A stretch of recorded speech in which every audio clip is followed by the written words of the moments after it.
A year ago, I made this create mod iron farm, and the video did, well, pretty well. However, it did have its issues. Being an older version of Create, a lot of people struggled with the newer rotation speed controllers, and the farm was too slow really to warrant 2 presses making the iron ingots, and I got a lot of comments about both of these things. So I finally got around to remaking it in the newer version of the mod, and it has been significantly improved. The stress cost has been massively reduced, making use of a gantry-based cobble farm instead of static drills, and having a single centralized crushing wheel instead of all the millstones we were using before. But with all that covered, let's get into the build. So here is your material list. Pause here, gathering everything up, and we can get started. So with your material list collected, it's time to get building, and we're going to start off by laying out the area which we need for the build, which is going to be a 13 by 12 space. And that does mean that this farm can actually fit inside one chunk, which is pretty nice. And we're going to begin at the front with an upwards facing threshold switch and a barrel on top of it. This is going to be where your iron will end up when the farm is done. And then just while we're here, we're going to open up the threshold switch and we'll set this to 95 or 100% if you want to, but I always do 95 just so it doesn't back up. And then let's say 75, sure. With that done, we're going to come behind the threshold switch and we're going to place down a depot, 2 blocks, and 2 basins, just like this. Coming off the back of those, we're going to have 2 item drains coming out of these basins. On the backs of the basins here, we're going to have 2 funnels, which need to be inputting. So, you know, you have to click these with a wrench if they're facing the wrong way. Just make sure this arrow is pointing into the basin. And with that done, we're also going to place an inwards facing funnel on the depot here into the barrel. Once you've got all of this set up, we're going to come off the back of these drains and build a 3 by 3 by 1 vault with 3 item funnels coming off of it. The outer 2 will be set to iron nuggets and the middle one to flint. And then underneath the flint one, we're just going to place a cauldron with a lava bucket in. And this is going to trash the flint that we don't want. You can, of course, change this up if you want to keep the flint if you really want to, but for me personally, I just get rid of it. And once we've done that, we're just going to place 3 chain drives on top of the vault here, with 2 shafts coming out either side and a mechanical press on the end of those above the basins. And this is going to turn your iron nuggets into iron ingots, which are then going to go into the barrel. Next up, we're going to add a large cog on the back of this with a rotation speed controller under it. And we're going to set this to 128 in the clockwise direction. And then we're also just going to connect a clutch to this block here in front of the cog, because this is going to be where we input the power for the farm. Once we've hooked that part up, we're going to come down to the bottom under here, and we're going to add in a inwards facing brass funnel with an item filter for gravel set to deny, so it will allow everything but gravel into here. Each side we're going to have 2 encased fans just like this, with 2 rotation speed controllers and large cogs on either side. The rotation speed controller on the left we're going to set to a speed of 1 in the clockwise direction, and then the other one we're going to set to a speed of 1 in the anti-clockwise direction. So these should be both going opposite ways. And just before I forget, because I will, we're going to add a stone pressure plate in front of this, and then we're just going to waterlog this funnel here, and this is where we're going to be washing our gravel into iron and flint. Coming off the back of this pressure plate here, we're going to have 2 shafts with a block between them like this, and make a 3 block long belt. On the end of this, we're going to have 2 vertical gearboxes, each with a crushing wheel on top. Now, from the sides of these vertical gearboxes, we're going to place in a encased chain drive, a second one facing towards this cog here, so we can connect it with a shaft. And then for the last one, we're going to rotate it back in this direction. And then we just want to do the same thing on the other side, like so. From the top chain drive here, we're just going to add in 2 shafts in each of those, 2 coming out the side of this rotation speed controller, and then just hook up belts over the top like this to connect it all together. Now, if you've done this correctly and you input some power, what should be happening is this belt should be feeding inwards, the crushing wheels will be spinning this way and this way to allow items to be crushed, and then the fans will also be blowing in both directions, and the presses here should be hooked up to some power. Now, this little jumble here may look quite complicated, but essentially this is all the processing the farm needs. So all we need to do is now make a cobblestone farm to feed into these crushing wheels so we can get the gravel to be washed here and then compacted down into nuggets and trash the flint. It's super simple. So to start off with the cobblestone part, we're just going to add a threshold switch here. And if it's facing the wrong way, we can simply use a wrench to rotate so it's facing upwards. with a barrel or a chest just on this spot here. Front of this, we're going to have a brass funnel, and we're going to set this to exactly 14. This will make sense later. On the back of here, we're going to have a depot with an inputting brass funnel as well. And again, if your funnel's facing the wrong way, just use a wrench to flip it so the arrow is pointing into the barrel like this. Essentially what this part is, it's going to be a little buffer for the cobblestone, and we just have a threshold switch here just in case we do overproduce.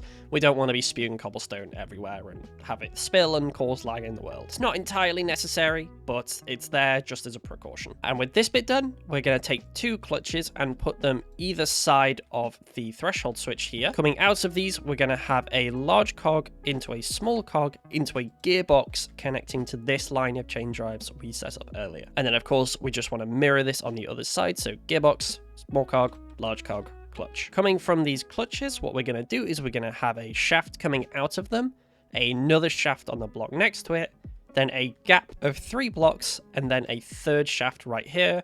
And then we're going to run a belt along all of this. And then obviously we're just going to repeat this on the other side. So we should have something like this. Coming from this exposed shaft here, we're going to have 2 gearboxes into a gear shift. Once again, repeat on the other side. So we should now have something like this.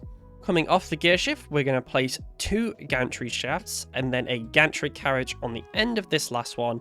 And then we're going to place in 1, 2, 3, 4, 5, 6, 7 linear chassis. With the linear chassis in, we're going to come through and we're going to add a drill in front of each of them, and then take a double chest which is going to hang over the gantry shaft here with an outputting brass funnel onto the belt. And I think you know the drill at this point. We then just need to repeat this on the other side.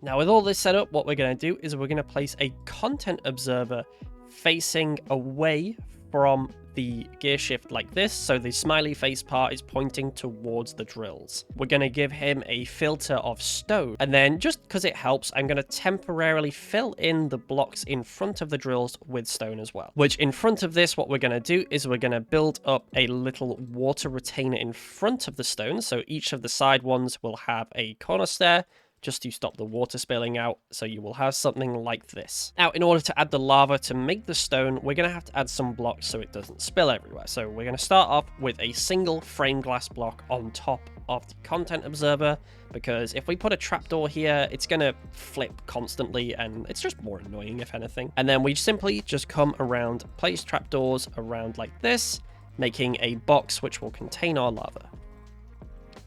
And on the end here, we're just going to add 2, flip those up, and then fill the lava in the middle, like so. And then, of course, you're just going to want to repeat this on the opposite side, adding in your framed glass and your trapdoors, and so on.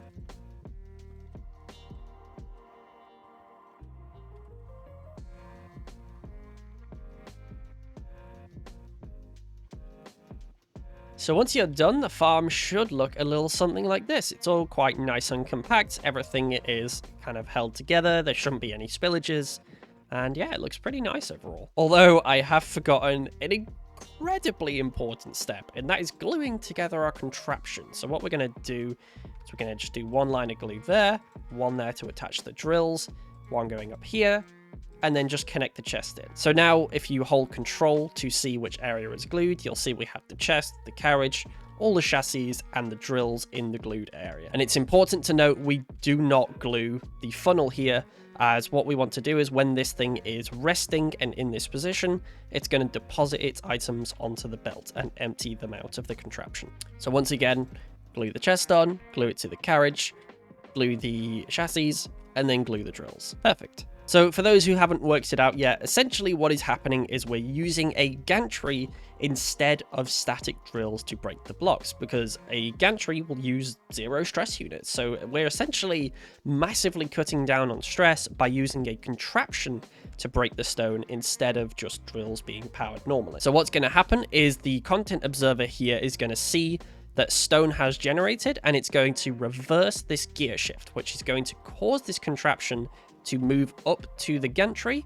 It will break the cobblestone in the process, and when that happens, obviously this content observer will turn off, depower the gear shift, and send it back to its resting position. I'm just going to hook this thing up to some power so you can actually see it working. For the sakes of testing, I am going to be using a creative motor, but a regular ass water wheel setup should work just fine for this. So yeah, you can see what's happening is the content observer is triggering, the gantry is moving forward, breaking the cobble, and then snapping back into place where the cobblestone is drained out. It is then pulled through this barrel, and obviously we have two sides of this with 7 drills, which is why we have this magic number of 14 here. And in my testing, 14 is the perfect number for us to finish processing the cobblestone before the next lot comes in. So this barrel shouldn't really ever fill up. I've made a horrible, horrible mistake.